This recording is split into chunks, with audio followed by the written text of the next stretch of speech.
বালাসন নদীর জলের তোড়ে ভেসে গেল মিরিকের কাছে দুধিয়ার বিকল্প সেতু। গত বছরই বর্ষায় বালাসনের জলে ভেসে গিয়েছিল কার্শিয়াংয়ের এই দুধিয়া সেতু।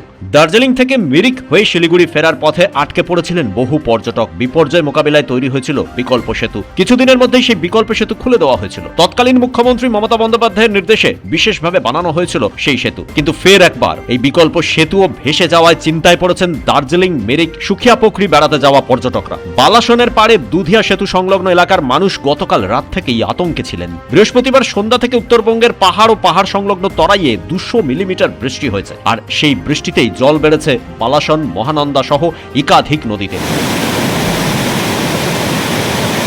মহানন্দায় জলস্তর বাড়ায় 110 নম্বর জাতীয় সড়কের বহু জায়গায় ধস নেমেছে। ভেঙে গেছে খারসাং থেকে শিলিগুড়িগামী রাস্তাও। শিলিগুড়ি থেকে কার্শিয়াং টয় ট্রেন পরিষেবা বন্ধ রাখা হয়েছে। দার্জিলিং থেকে মিরিক হয়ে শিলিগুড়ি নামার রাস্তা পুরোপুরি বন্ধ। তবে বাতাসিয়া লুপ হয়ে দার্জিলিং থেকে কার্শিয়াং টয় ট্রেনের যে জয় রাইড রয়েছে তা আপাতত চালু রয়েছে। উত্তরবঙ্গের বহু জায়গায় বিপদসীমার কাছে তিস্তার জল বেড়েছে মহানন্দাতেও। তাই রাতে ফুলবাড়ি ব্যারেজের মহানন্দা গেট খুলে দেওয়া হয়েছে। উত্তরবঙ্গের বন্যা পরিস্থিতির দিকে নজর রাখছে রাজ্য প্রশাসন। मुख्यमंत्री ममता बनर्जी आई थी। एक ब्रिज जो है 2 साल में नहीं बनवा सकी, एक नदी का ब्रिज, तो उससे क्या अपेक्षा आप रखते हो? तो जनता ने उनके साथ जो किया ठीक ही किया। विकल्प की भावना देखिए, अभी मैं जैसे आधे घंटे से हूँ, डीएम मेरे साथ है, पीडब्ल्यूडी मेरे साथ है, इंजीनियर जो जीटीए के इंजीनियर मेरे साथ है। सो एक तो इमीडिएटली इसको रिपेयर करेंगे और 2 दिन के अंदर में इसको चालू करेंगे। ये टेम्पररी है, जिससे इमीडिएटली जो है मूवमेंट शुरू हो।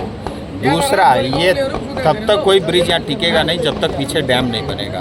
तो उसका प्रपोजल बन गया इरिगेशन डिपार्टमेंट से, वो वेटिंग होने के लिए जादवपुर यूनिवर्सिटी गया होगा।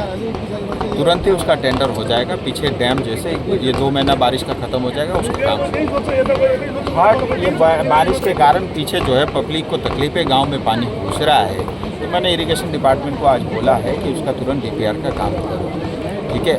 और जो फाइनल इसका जो परमानेंट सॉल्यूशन है वो तो ये PWD का ब्रिज है, जो फरवरी 2027 में बन करके तैयार होगा। রাজ্যের পর্যটন মন্ত্রী শঙ্কর ঘোষ জানিয়েছেন, উত্তরবঙ্গের উদ্বেগজনক পরিস্থিতির কথা মুখ্যমন্ত্রী শুভেন্দু অধিকারীকে জানানো হয়েছে। ইতিমধ্যেই সংশ্লিষ্ট এলাকায় যাচ্ছেন বিজেপির বিধায়ক ও সাংসদরা। পর্যটন মন্ত্রী শঙ্কর ঘোষ পর্যটকদের কাছে অনুরোধ করেছেন অযথা ভয় না পেতে প্রশাসনের কর্তাদের নির্দেশ মেনে চলতে বলেছেন তিনি। ব্যুরো রিপোর্ট, পুবের কলম ডিজিটাল।